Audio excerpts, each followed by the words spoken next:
주님 사랑하십니까? 목소리가 작으시네요. 사랑하세요? 아멘. 부모님은 어떠세요?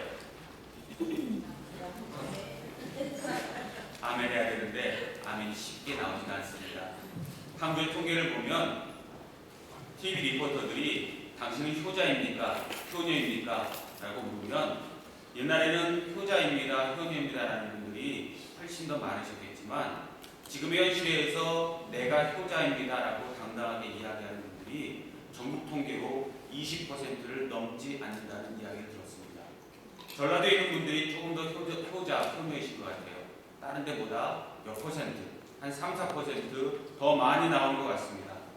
그러나 한국의 어떤 동네, 어떤 지방, 누구이건 간에 우리는 부모님을 생각하면 마음에 늘 부담이 얹혀 있습니다. 지난 일주일 동안 우리 성도님들께서 페이스북에 또 좋은 글을 보내주시는 그러한 글들을 보면서 어머님에 대해서, 아버님에 대해서, 특별히 어버이주의를 생각하고 기억하면서 참 가슴 찡한 이야기들, 그리고 우리의 눈시울을 적시는 그러한 이야기들, 내 마음속에 부담이 되는 이야기들, 또 생일날을 맞이했을 때 나를 낳으신 어머니를 기억하는 그러한 귀중한 마음들을 참 읽으면서 내가 어디 있는지, 어디로 가고 있는지, 무엇을 하고 있는지에서 참 많은 생각을 해보았습니다. 그러나 우리가 분명히 알아야 할 것은 우리는 주님 앞에서 늘 효자, 효녀가 되어야 될 것처럼 우리 부모님 앞에서도 효자, 효녀가 되어야 될 것이고 어버이날을 맞이해서 우리가 있는 이 교회는 늘 가진 같은 은혜로 우리가 나아가는 것을 꿈꾸지만 우리 가정은 교회 같은 은혜로 또한 하나님께서 함께 하시는 그러한 거룩한 것으로 만들어서 누가 한 명 넘어질지라도 붙들어 일으킬 사람이 있는 혼자 집안에 머물고 서로서로 외떨어져 있는 그러한 사람이 아니라 함께 주님의 이름으로 승리하여서 한 사람이 넘어지면 다른 사람이 붙들어 일으키고 한 사람이 누우면 죽을 자리에 두세 사람이 함께 누워서 함께 은혜와 사랑을 나눌 수 있는 귀한 자리가 되실 수 있기를 바랍니다. 오늘 본문 말씀은 동료 간의 그러한 우정에 대해서 이야기하고 있는 것 같지만 우리에게 있어서 가장 귀중한 동료는 우리의 가족입니다. 우리 아내이고 우리의 남편이고 우리의 자녀이고 우리의 부모입니다. 그래서 우리가 가장 먼저 일으킬 사람들은 우리 가정, 우리 가족들이고 우리가 붙들어 일으킬 그 주무대가 되는 것은 우리 가정임을 잊지 않는 그런 마음과 그런 은혜로 살아갈 수 있기를 바랍니다. 그러기 위해서 우리 교회와 마찬가지로 우리 가정은 두 가지가 필요합니다. 첫 번째는 사랑이고 두 번째는 좋은 관계성일 것입니다. 그러나 참 많은 관계성들이 좋은 그러한 사랑들이 무너져 내리고 있습니다. 지난주에 캐나다에 있었던 그런 안타까운 사실과 한국에서 있었던 안타까운 사실, 두 가지 사실을 보고 참 마음이 아팠습니다. BC주에서 어느 한 캐네디언 한 분이 자기 딸을 죽이고 자기 아내를 죽이고 자기 동생까지 죽이고 경찰과 대치하다가 그분마저 죽게 되었다는 그러한 기사를 보았습니다. 그 내용인즉 자기 딸이 브리티시 컬럼비아 대학을 갈 정도로 공부를 참 잘하는 딸인데 몸이 약하고 특별히 극심한 두통 때문에 학업을 제대로 진행하지 못했다 봅니다. 그리고 날마다 그 두통으로 아파하는 이 딸을 보던 아빠가 결정한 것이 내 딸을 두통에서 해방시켜주겠다라고 결정한 것이 딸을 총으로 쏘아서 죽게 한 것입니다. 그리고 그분은 이야기했다고 합니다. 얘야, 이제 이곳에서 어두운 아픈 그러한 땅에서 다니지 말고 저 맑고 푸른 하늘을 훨훨 날아다니거라 라고 이야기했다는 것입니다. 그리고 이분은 거기서 그 가족에 대한 사랑이 끝나지 아니하고 이 모든 자기가 딸을 죽였다는 사실을 어머니가 알면 안 되기 때문에 자기 아내를 죽였다는 것입니다. 그리고 자기가 그런 끔찍한 일을 벌였다는 것을 자기 동생이 알면 안 되기 때문에 자기 친동생까지 죽였다라는 그러한 기사를 보았습니다. 참 우리에게 있어서 어떤 면에서는 사랑이지만 어떤 면에서는 왜곡된 사랑, 삐뚤어진 사랑, 참 사랑이 남을 위한 사랑이 아니라 자기 자신을 위한 사랑으로 왜곡되어도 한참 왜곡되었구나 라는 그러한 생각을 해보았습니다. 물속에 빨대를 집어넣으면 빨대가 휘어져 보이는 것처럼 우리 마음속에 휘어진 그러한 사랑을 우리도 모르게 가지고 있는 것은 아닌지 우리가 우리 자신을 돌아볼 필요가 있고, 우리가 진정 우리가 사는 가정이 하우스가 아니라 홈이 될 수 있도록, 그저 건물이 아니라 사랑이 머무는 곳, 참된 인간관계가 머무는 그곳으로 우리가 우리 가족을 다시 세울 필요가 있겠습니다. 한국에서 또 일어났던 그 일은 50세 된 젊은 엄마가 죽은 그러한 이야기를 보았습니다. 남편과 이혼하고 혼자서만 따로 사는 그 엄마가 집에 있는데, 집에 있는 전화기도 고장나고 휴대폰도 고장난 상태에서 딸과 한 달 정도 연락이 끊어져 있었나 봅니다. 그런데 한 달 후에 이 두 딸, 20대의 두 딸이 엄마를 만나러 갔을 때 엄마는 아무도 없는 그 집에서 이미 10일 전에 그분의 지병으로 죽어 있었다라는 그러한 이야기를 또한 신문 뉴스에서 보게 되었습니다. 진짜 우리의 관계성, 엄마가 누구이고 아빠가 누구이고, 우리가 한 집에 살건 또 가슴 아픈 일이지만 우리가 한 집에 살지 아니하건 우리 엄마와 아빠와 우리 자녀들의 모든 것, 우리 부모님과 자녀들의 모든 것은 진정 하나님 앞에 온전히 드려지는 그러한 진정한 관계성. 그래서 우리 가정을 보면, 우리 가정에 대해서 이야기하면 늘 우리의 인상이 찌푸려지는 것이 아니라 우리 인상이 펴지고 또 우리 모든 것 가운데서 마음이 풀어져서 은혜를 누리실 수 있기를 바랍니다. 다시 한번 말씀드립니다. 우리가 붙들어 입힐 곳, 우리가 사랑을 나눌 곳, 우리가 함께할 그곳은 우리의 가정이고 우리의 자녀이고 우리 아내이고 우리의 남편입니다. 아내와 남편 간의 수평축을 잘 유지하십시오. 아내와 남편이 아름다운 관계로 늘 함께 서실 수 있기를 바랍니다. 또 부모와 자녀 간의 수직적인 관계, 또 내 자녀와 내 자신의 수직적인 관계도 잘 유지하셔서 귀한 은혜가 우리 가정에 수평적으로나 수직적으로나 은혜가 되실 수 있기를 바랍니다. 그러기 위해서 우리는 오늘 본문 말씀을 통해서 세 가지를 기억하고자 합니다. 어떻게 우리가 이 아름다운 가정을, 아름다운 그러한 삶을 유지할 수 있을까? 그에 대해서 우리가 생각해 볼 때 첫 번째 우리가 생각할 것은, 우리는 결코 우리 부모님의 사랑과 희생을 잃지 말아야 되겠다는 것입니다.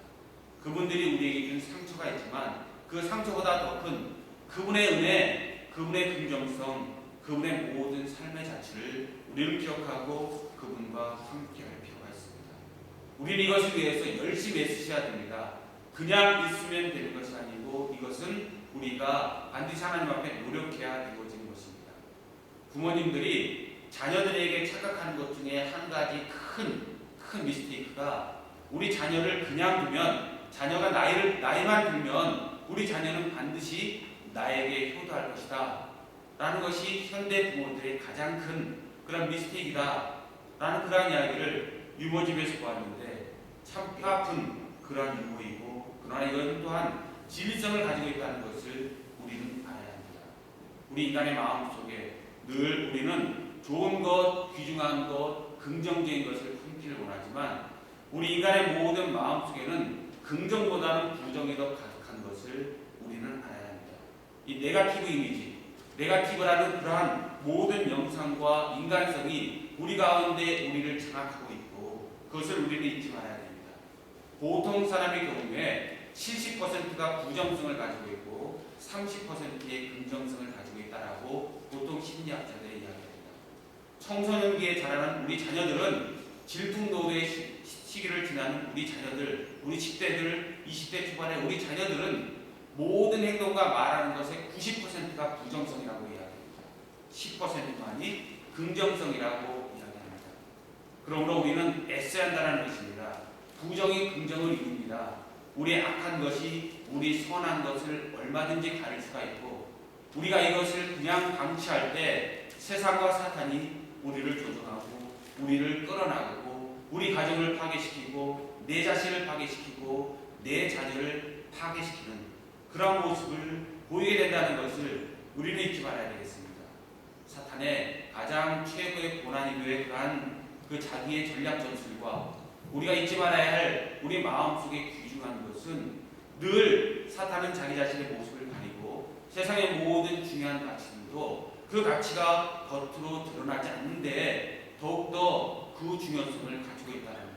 마치 열매가 아니라 늘 말씀드린 것처럼 뿌리같이 깊숙한 곳에서 우리를 떠받치고 있다는 것을 기억하셔서 우리는 우리의 부정성이 긍정성을 이기지 아니하도록 늘 돌아보실 수 있고 그 은혜를 누리실 수 있기를 바랍니다.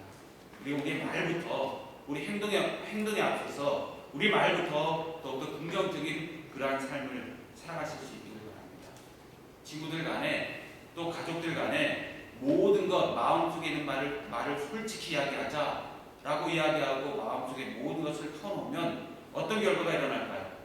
친구 간에 가족 간에 마음을 터놓고 이야기하자라고 이야기하면 거의 100% 좋게 시작했다가 서먹서먹하고 부정적으로 끝나고 차라리 만나지 말걸, 차라리 솔직하지 말걸이라는 그러한 결과로 끝나는 것을 우리는 너무나도 많이 보게 됩니다. 그러므로 이 모든 것이 우리 마음속에 있는 우리의 악함과 우리의 어쩌면은 악함을 넘어선 우리 인간의 어쩔 수 없는 본성이다라는 것을 기억하셔서 우리 행동에 앞서서 우리 말 자체를 우리는 더욱더 긍정적으로 이끌어 나가실 필요가 있습니다. 얼굴을 보고 참 못생겼습니다. 왜 그럽니까? 아픕니까? 라고 이야기하기 전에 참 보기 좋습니다. 라는 그러한 이야기로 더욱더 적극적으로 나아가실 수 있기를 바랍니다. 부정적인 것은 참 안 좋지만 중립적인 그러한 가치를 우리는 고상함이라고 이야기할 때가 있고 그것을 에티켓이라고 이야기하는데 그것도 우리가 그것을 에티켓을 삼지 말아야 합니다. 얼굴이 건강하게 구릿빛으로 그렇게 그은 그러한 사람이 있다고 볼 때 그 얼굴을 볼 때 참 얼굴이 건강해 보이시네요 라는 그것은 긍정적인 말이 될 수가 있지만 부정적인 말이 될 수도 있고 중립적인 말이 될 수도 있습니다. 얼굴이 왜 그래? 라고 이야기하는 것은 부정성의 이야기고 얼굴이 참 겁네요 라는 것은 긍정과 부정의 이야기가 아니지만 우리가 정말 듣고 싶어하고 우리에게 정말 편한 것은 건강해 보이십니다 라는 그러한 이야기가 더욱더 다른 사람에게 필요한 이야기고 우리 입술의 고백에서 필요한 이야기고 우리 모두가 듣고 싶은 이야기고 이것이 긍정적인 효과를 이끌어 나간다는 것을 기억하셔서 우리는 앞으로 부정적인 말을 하지 않겠다. 중립적인 말도 하지 않겠다. 다른 사람이 닭살 돋는다고 해도 나는 나의 자녀에게, 나의 아내에게, 나의 남편에게, 내 자신에게 긍정적인 말로 나아가겠다. 그래서 마음 터놓고 이야기할 때 서먹서먹하게 끝나는 것이 아니라 정말 울고불고 할지라도 더욱더 큰 은혜와 회복으로 돌아오게 하겠다. 그러한 마음을 가지고 주님의 은혜 가운데 시작하십시오. 그리고 그것으로 우리의 긍정성이 우리에게 꼭 필요하다는 것, 우리가 부정성에 이끌릴 때 세상과 사탄이 좋아하지 하나님께서는 결코 기뻐하지 아니하고 우리 가정도 은혜가 끼칠 수 없다는 것을 반드시 기억하실 수 있기 바랍니다. 그러기 위해서는 다시 한번 우리에게 필요한 두 가지 요건이 우리는 그 모든 것을 이루기 위해서 그러므로 하나님에게로 돌아가야 합니다. 성경으로 돌아가야 하고 하나님과 함께 하셔야만 한다는 것입니다. 우리가 싸우고 헤어지는 그 근본 이유는 내가 가지고 있는 가치관과 다른 사람의 가치관이 충돌해서 맞지 않기 때문입니다. 자녀는 부모들의 가치관을 참 답답해합니다. 부모님들은 이 자녀들의 참 가치관이 아직 어리석다라고 이야기하는 근본적인 가치관의 차이가 있고 하나가 될 수 없는 그러한 마음 가운데 이야기를 시작하면 결론을 맺을 수가 없다는 것이고 결론을 맺으면 그것은 부딪힘이지 그것은 결코 해결이 될 수 없다는 것입니다. 남편과 아내 이야기는 마찬가지입니다. 남편이 바깥에서 얼마나 수고하고 돌아왔는지를 부인이 기억하지 못한다면 이 부인으로 인해서 남편은 집안으로 돌아올 때 다시 한번 평안을 얻지 못하고 상처를 받을 것이고 아내도 마찬가지입니다. 남편들은 아내가 집에 있으면 집안에서 하루 종일 논다라고 생각하고 집에서 뭐 했어라고 이야기하고 자녀 교육도 엄마에게만 떠맡기는 그러한 경향이 있어서 싸우게 되고 가끔가다 제 자신도 제 아내에게 그런 말을 하고 싶을 때가 너무나도 많고 내 자신이 아니라 다른 사람의 잘못이고 엄마들의 잘못이라고 이야기할 때가 있으나 그러나 그것도 착각이라는 것입니다.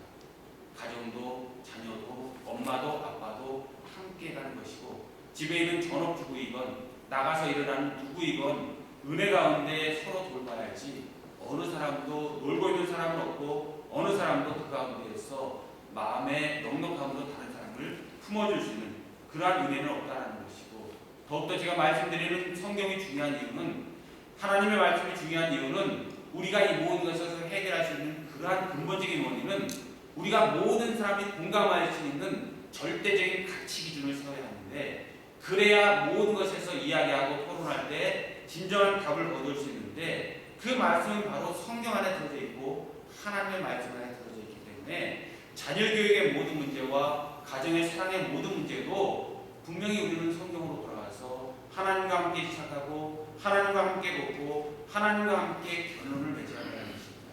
자녀도 말씀을 가지고, 성경 말씀을 가지고 부모님을 대하고 부모님에게 옳은지 그른지에 대해서 그 가치관으로 이야기해야 할 것이고, 우리 부모도 마찬가지로 하나님의 말씀으로 자녀들에게 교육을 할 때 그 올바른 가치관과 교육이 같은 그런 가치관에서 나오고 그 은혜를 누리게 될 때 우리는 답을 얻을 수가 있게 됩니다.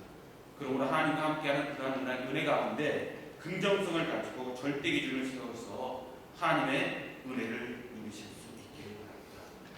우리의 부정성을 극복하고 우리의 긍정성을 이제 우리 마음속에 품고 하나님의 그러한 마음으로, 하나님의 성경 말씀으로 우리 자녀를 키우기로 결심하셨다면, 세 번째로 우리에게 정말 필요한 것은 이제 그것을 실천하십시오. 그냥 둘 것이 아니라 알았다면 실천하십시오. 실천하기 전까지는 가정에 대한 모든 은혜도, 우리의 사랑도, 우리의 모든 어떤 것도 결코 완성되지 아니하고 우리가 진정으로 알았다고 할 수 없습니다. 자녀에 대한 것, 가정에 대한 그러한 사랑을 행동으로 옮길 수 있기를 바랍니다. 그리고 정말 우리에게 중요한 것이 무엇인지, 정말 가치 있는 것이 무엇인지 그것을 꼭 기억하시고 그 은혜를 누리실 수 있기를 바랍니다. 우리는 살아가면서 우리의 필요한 목록을 하나씩 둘씩 계속 우리의 버킷리스트에 올립니다. 우리 희망 리스트에 올립니다.